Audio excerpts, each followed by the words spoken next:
एक दिन मैं कॉलेज से घर आई तो देखा मम्मी पापा आंगन में बैठकर चाय पी रहे थे। मैंने मम्मी से मुस्कुराते हुए कहा, मम्मी पापा आप दोनों आज साथ में हैं। मम्मी ने कहा, क्यों हम साथ नहीं हो सकते क्या? मैंने कहा, नहीं मैं तो बस मजाक कर रही थी क्योंकि आप दोनों हमेशा खटपट करते रहते हैं ना, बस इसीलिए। अच्छा ये सब छोड़, ये बता चाय पिएगी? मैंने कहा, हाँ ज़रूर। मम्मी चाय बनाने चली गई। फिर पापा ने कहा, क्यों सालू बेटा हम दोनों की खिंचाई करती हो? तुझे पता है ना तेरी मम्मी मुझे और मैं उसको कितना प्यार करता हूँ। हाँ थोड़ी बहुत लड़ाई हो जाती है वो अलग बात है, पापा ने मुस्कुराते हुए कहा। इतने में मम्मी चाय लेके आ गई और बोली, आप दोनों की गपशप खत्म हो गई हो तो चाय पी लें, वो लोग आते ही होंगे। मैंने मम्मी से पूछा, कौन लोग मम्मी? पापा मुझे बताने ही वाले थे, तभी दरवाजे पर 3 अनजान लोगों की दस्तक हुई। उनके साथ हमारी पड़ोसन सरिता आंटी भी थीं। आंटी के साथ में एक बहुत ही हैंडसम लड़का भी आया था जो बहुत ही क्यूट था। बड़ी दाढ़ी, गोरा चेहरा, कद लंबा, बिल्कुल हीरो जैसा लग रहा था। मम्मी बोली, सालू बेटा जा चाय तो बना ला। तब एकदम से मेरी नज़र उससे हटी। मैंने कहा, हाँ हाँ मम्मी ज़रूर। मैं किचन में चाय बनाने चली गई। मेरे पीछे पीछे सरिता आंटी और मम्मी भी आ गईं। मैंने आंटी से पूछा, आंटी ये लोग कौन हैं? तब आंटी ने बताया, ये लड़का तुमको देखने आया है और ये लड़के की माँ है। मैं एकदम से हैरान हो गई कि अचानक मम्मी पापा ने तो मुझे इस बारे में कुछ बताया तक नहीं। मुझे मम्मी पर बहुत गुस्सा आया। मैंने कहा, मम्मी आपको मुझे पहले बताना चाहिए था ना। तब मम्मी ने कहा, बताने का टाइम ही नहीं मिला।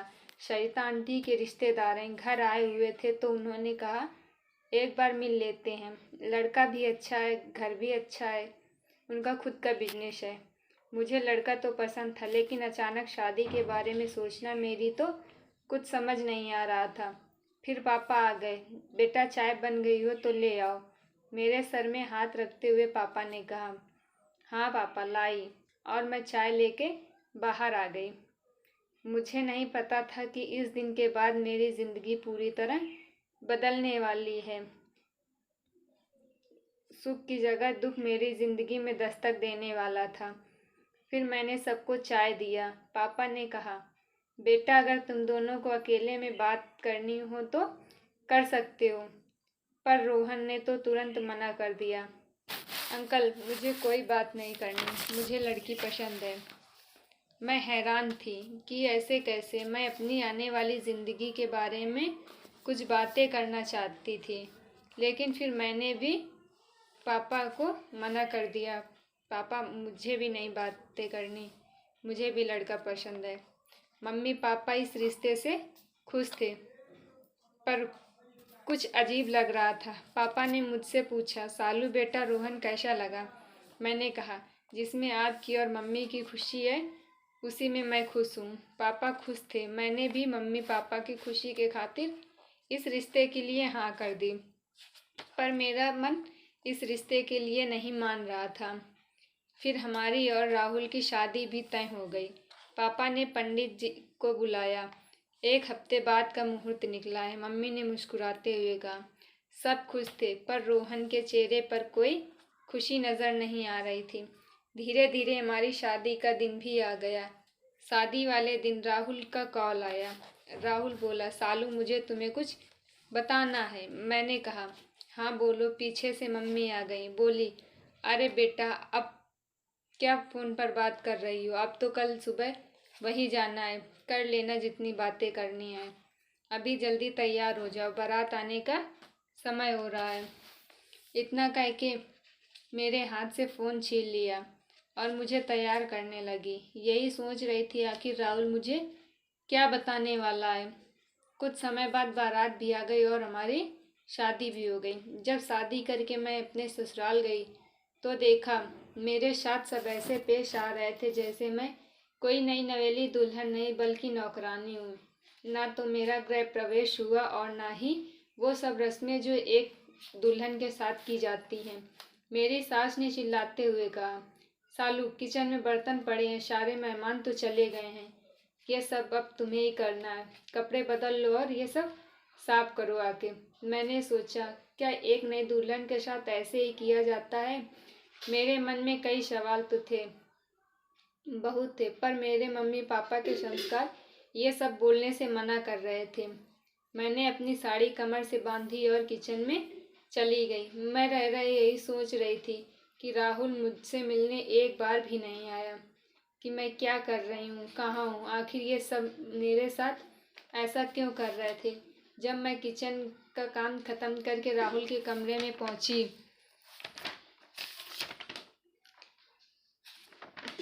तो राहुल सो चुके थे। मैं उन्हें हैरानगी भरी नज़रों से बस देखती ही जा रही थी। अगले दिन सुबह वो मेरे उठने के पहले ही ऑफिस चले गए थे। अब ऐसे ही उनका रोज का था। रात को वो मेरे साथ हम बिस्तर होते और सुबह होते ही ऑफिस चले जाते। रात में मुझे घर वाले मेरे खाने में नशे की गोली डाल देते और रात में राहुल मेरे साथ हम बिस्तर तो, लेकिन आधी रात के बाद वो अपनी भाभी के कमरे में जाकर सो जाता।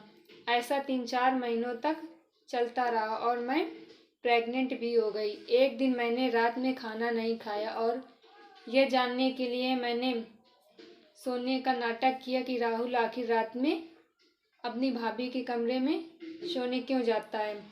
एक दिन रात में करीब 1 बजे के बाद राहुल को लगा मैं सो गई हूँ। वो कमरे से निकलकर अपनी भाभी के कमरे में सोने चला गया। मैं हैरान थी कि वो अपनी भाभी के कमरे में इतनी रात को। फिर सुबह होते ही मैंने राहुल से पूछ ही लिया कि आप रात में अपनी भाभी के कमरे में क्या करने गए थे। तब राहुल ने जो बताया वो सुनने के बाद तो जैसे मेरे पैरों तले जमीन निकल गई हो। उसकी भाभी नहीं बल्कि उसकी पहली पत्नी थी। राहुल ने ये सब सिर्फ एक बच्चे के लिए किया था। हमारी शादी भी सिर्फ एक बच्चे के लिए ही हुई थी। वो अपनी पत्नी से बहुत प्यार करता है। उसकी पत्नी को बच्चा न होने के कारण उसने मुझसे दूसरी शादी की है। मैंने राहुल को बताया मैं माँ बनने वाली हूँ। इतना सुनते ही राहुल खुशी से नाचने लगा और फिर उसने मुझे अपनी गोद में उठा लिया। फिर मैंने राहुल के सामने एक शर्त रखी, ये बच्चा तभी आपको मिलेगा जब वो अपनी पत्नी को तलाक देगा। राहुल ने कहा ऐसा नहीं हो सकता। मैंने भी बोल दिया, फिर मैं अपने बच्चे को लेके यहाँ से चली जाऊंगी। फिर राहुल ने हाथ जोड़ते हुए कहा प्लीज़ ऐसा मत करो, मेरी पत्नी की इच्छा पूरी कर दो, वो मरने वाली है। मैं घबरा गई कि राहुल ऐसा क्यों बोल रहा है। मैंने घबराते हुए राहुल से पूछा आखिर उनको हुआ क्या है, तुम ऐसा क्यों बोल रहे हो। तब राहुल ने बताया उसे कैंसर है, लास्ट स्टेज, वो कभी माँ नहीं बन सकती, इस कारण इसीलिए मैंने तुमसे दूसरी शादी की। उस रात मैं तुमको यही सब बताने वाला था। तुम्हारी अगर इच्छा होती तो तुम शादी करती, मैं तुम्हारी ज़िंदगी नहीं बर्बाद करने वाला था। लेकिन बाद में मुझे मौका नहीं मिला और हमारी शादी हो गई। राहुल की पहली पत्नी दूर खड़ी रो रही थी। मैं उसके पास जाके बोली सब ठीक हो जाएगा। वो मुझसे बस इतना ही बोली, मुझे माँ बनना है। मैंने उसका हाथ अपने हाथ में लेके कहा हाँ ज़रूर, तुम ज़रूर माँ बनोगी, तुम्हारी इच्छा ज़रूर पूरी होगी। इतना कहते ही उसने मुझे गले लगा लिया और वो ज़ोर से रोने लगी।